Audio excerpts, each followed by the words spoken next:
예, 문화란 무엇일까요? 종교란 또 무엇일까요? 보편적으로 삶을 더 값지고 소중하게 하는 소중한 매개체라고 볼 수 있을 것입니다. 다른 어떤 동물들도 문화생활을 영위하거나 종교를 갖지는 않습니다. 그렇게 할 수가 없죠. 그런데 문화도 크고 작음이 있습니다. 그리고 지배와 종속 관계가 있어요. 종교도 마찬가지입니다. 애굽에서 종살이하던 이스라엘 민족들이 홍해를 건너 광야를 지나 가나안 지역을 점령하게 됩니다.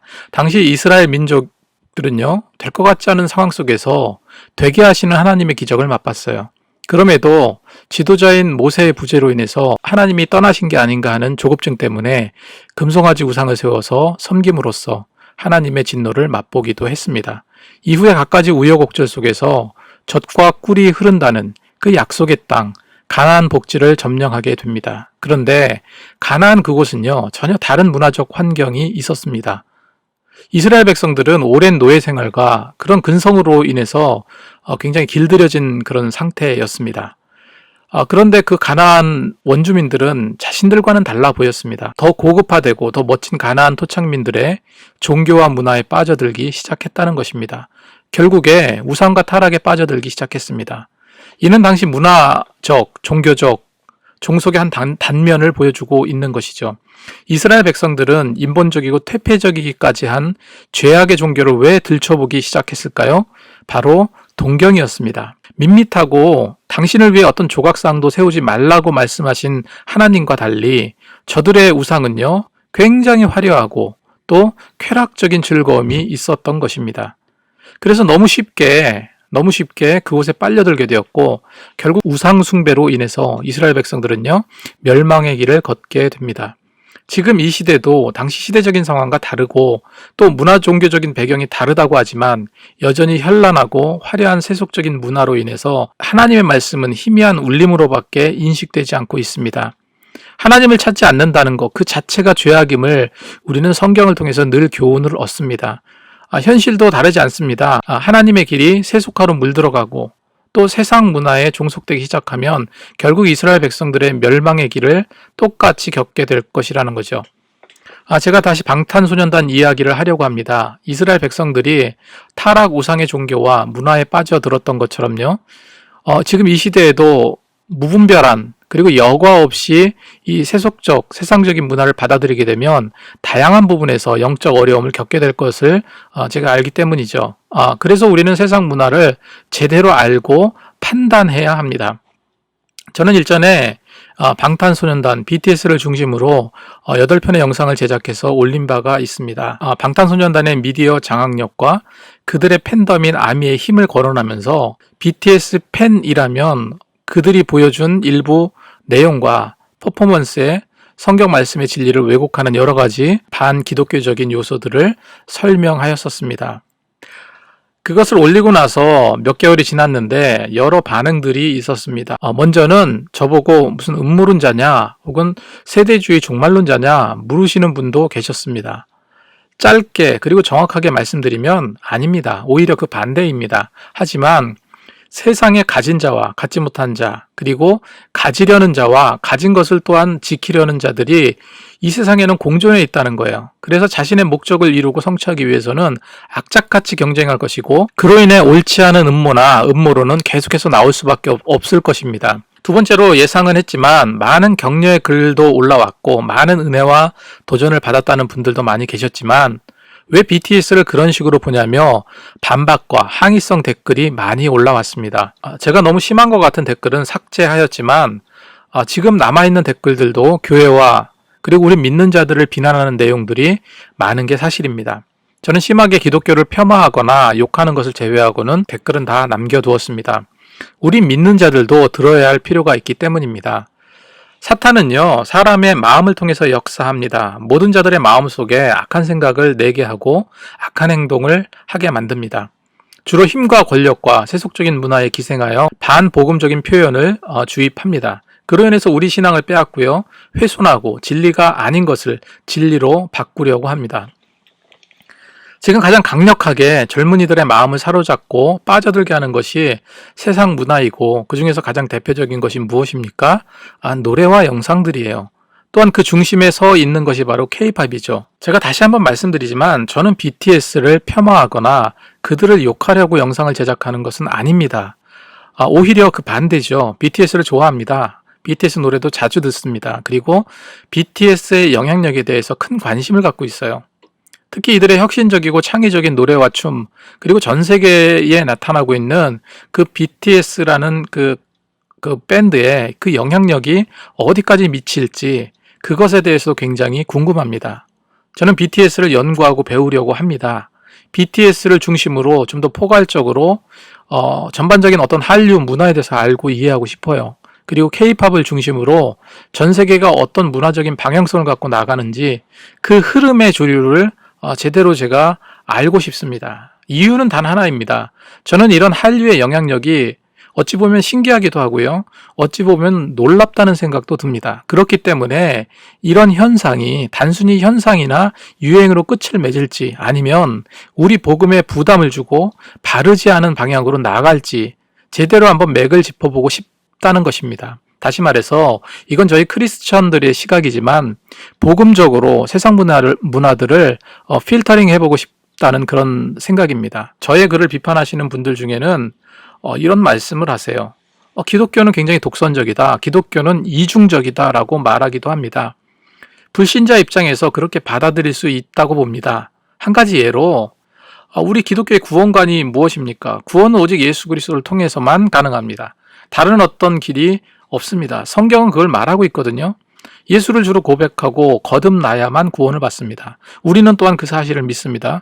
그런데 세상 사람들에게 예수밖에 구원의 길이 없다는 이 사실, 이거 하나만으로도 독선적인 종교다라고 인식하는 것은 당연한 일이라는 거죠. 하지만 다른 여타 종교들도 다르지 않아요. 종교는 어떻습니까? 다 독선적이에요. 불교 교리를 가진 자가 기독교 교리와 예배 형식을 받아들일 수는 없습니다. 이슬람적 계율을 가진 자가 유대교의 율법을 따를 수는 없는 일입니다. 그것이 종교의 독선입니다. 저는 크리스천이기 때문에 저의 시각으로 세상을 보는 것은 저희에겐 당연한 일입니다.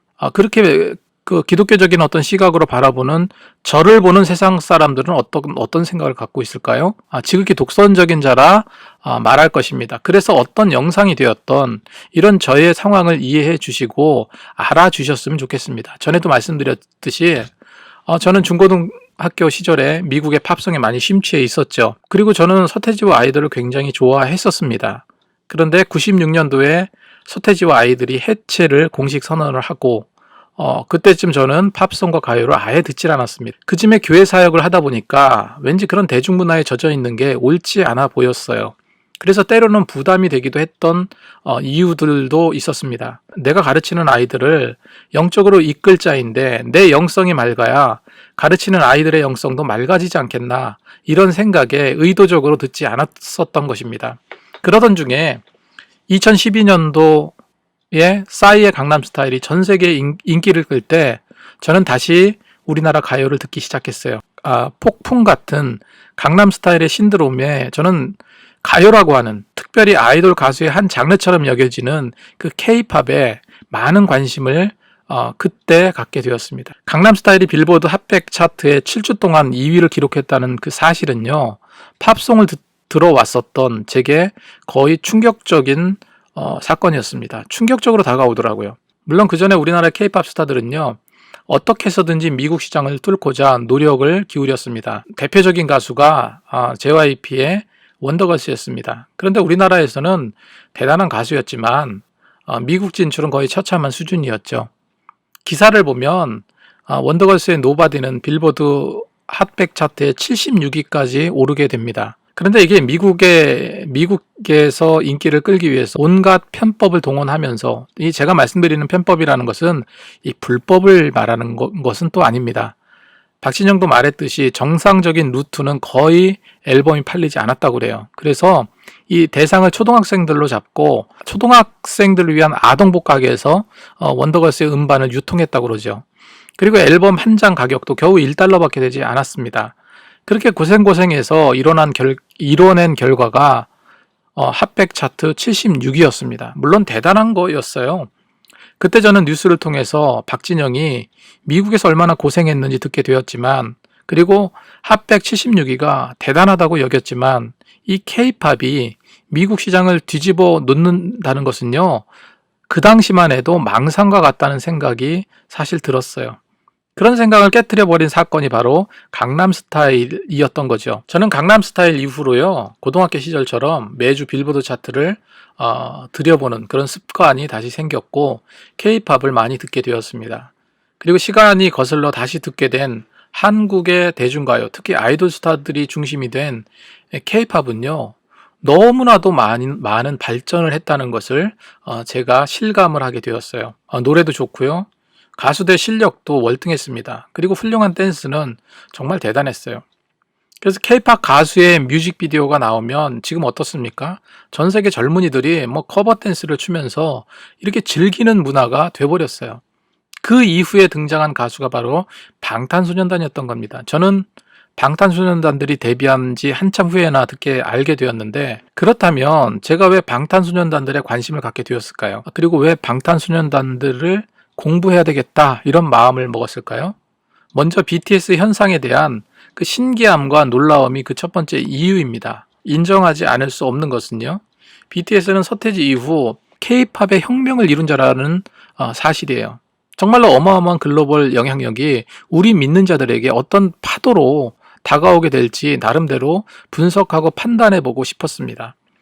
지금 BTS는 그가 가진 친화력과 노래와 춤 실력, 그리고 그가 가진 보다 분명한 메시지로 세상을 장악하고 호령하고 있습니다. 또 한 가지 관심을 가져가며 느꼈던 것은요, 바로 이 K-팝이라는 문화의 영향력입니다. 이제 K-팝이라는 그 팬덤, 특별히 아미라는 K-팝의 영향력은요, 단순히 선한 영향력을 넘어서 이젠 세상의 이슈들을 건드리기 시작하였다는 거예요. 의도적이고 능동적이고 계획적으로 실력 행사한 것은 아닐 것이지만 분명한 것은 이들 아이돌 스타와 팬덤에게는요, 힘이 생겼습니다. 분명히 의도된 것은 아닙니다. 하지만 세상의 이슈 중심에 서 있는 자들은요, 이들의 영향력에 힘을 얻기를 원하기도 합니다. 그렇습니다. K-팝은요, 글로벌 영향력이 있습니다. BTS 팬덤인 아미 이야기를 더 해볼까요? 전 세계 아미들은요, 안티들의 공격들을 막아내고 있습니다. 그리고 방송사에 잘못 낸 기사들을 집단적으로 찾아내서 항의하기도 하고요, 바로 잡기도 합니다. 일전에 JTBC 뉴스룸의 앵커였던 손석희 씨가 잘못 낸 기사로 BTS와 그의 팬인 아미들에게 공개적으로 사과한 사건이 있었습니다.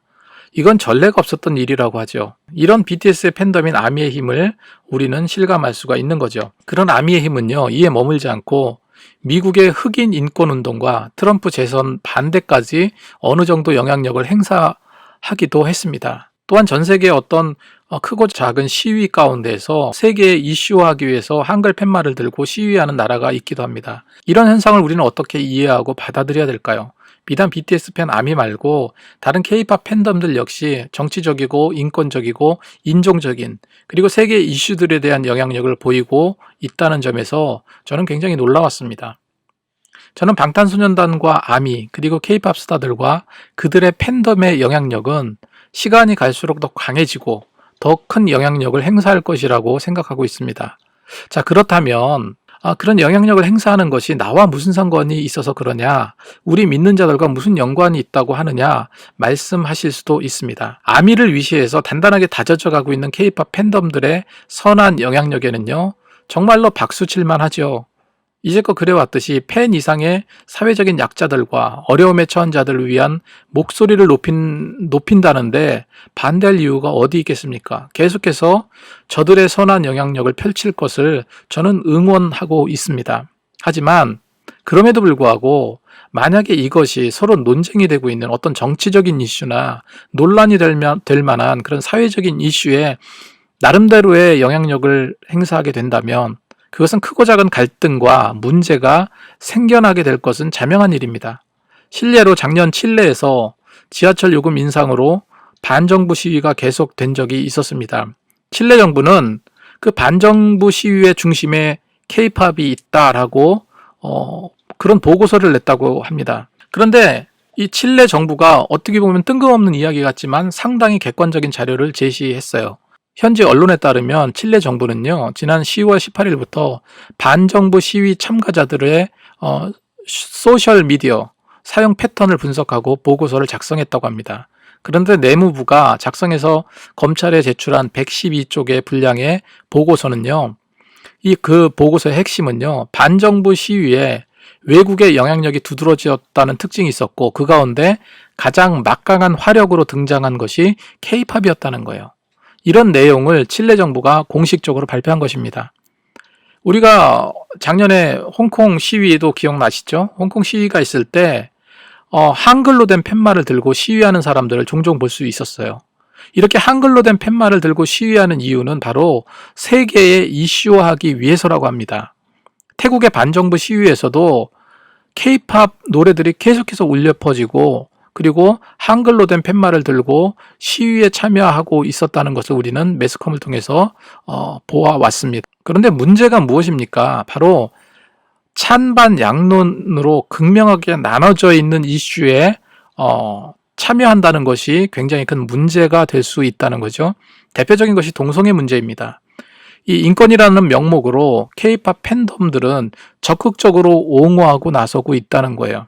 제가 유튜브를 통해서 보니까 이 동성애자인 아미들이 무지갯빛 현수막, 무지개는 동성애를 상징하잖아요. 그 무지갯빛 현수막에 한글로 된 응원 글씨를 보여 흔들기도 하는 모습을 제가 보기도 했습니다. 이런 현상들에 대해서 우리 믿는 자들은 어떤 말을 해야 할까요? 그리고 이들과 어떻게 섞이고 무엇을 어떻게 함께 외쳐야 될까요? 그리고 믿는 자로서 어떤 교훈을 던질 것이며 신앙의 양심으로 어떤 부분은 우리가 주의하고 경계해야 할까요? 이런 물음에 대한 답변을 우리는 준비해 나가야 한다는 겁니다. 그래서 저는 더 BTS를 중심으로 한 한류 현상이 어디까지 세계 주류에 영향을 주는지 지속적으로 나름대로 모니터링하면서 성경이 말하는 바른 방향을 한번 제시해보고 싶다는 것이에요. 그런데 이렇게 또 말씀하시는 분도 계실 것 같아요. 아니, 그런데 왜 다른 부분도 많은데 왜 굳이 K-팝, 왜 그것을 하려고 하느냐, 왜 그것을 연구하려고 하냐 하신다면, 이 부분은 제가 관심을 갖고 있는 분야이기 때문에 그렇습니다. 그리고 또 한 가지, 저는요, 이런 BTS 현상을 통해서 더 복음을 사랑하고 표현해내고 싶습니다. 이게 무슨 말일까요? 이건 앞으로 지켜봐 주시면 좋겠습니다. 마지막으로 저는 앞으로도 방탄소년단들과 관련된 영상을 자주 제작하게 될 것 같습니다. 그러기 위해서 나름대로 몇 가지 원칙을 세웠어요. 먼저 방탄소년단들의 행보를 순수하게 전달하는 역할도 할 계획입니다. BTS뿐만 아니라 이런 주류의 믿는 자로서 비판의 내용이 있더라도 비판보다는 다름과 비교에 초점을 맞춰서 영상을 제작할 계획입니다. 그럼에도 불구하고 저는 음악 전문가가 아닙니다. 저는 그저 음악을 좋아할 뿐이죠.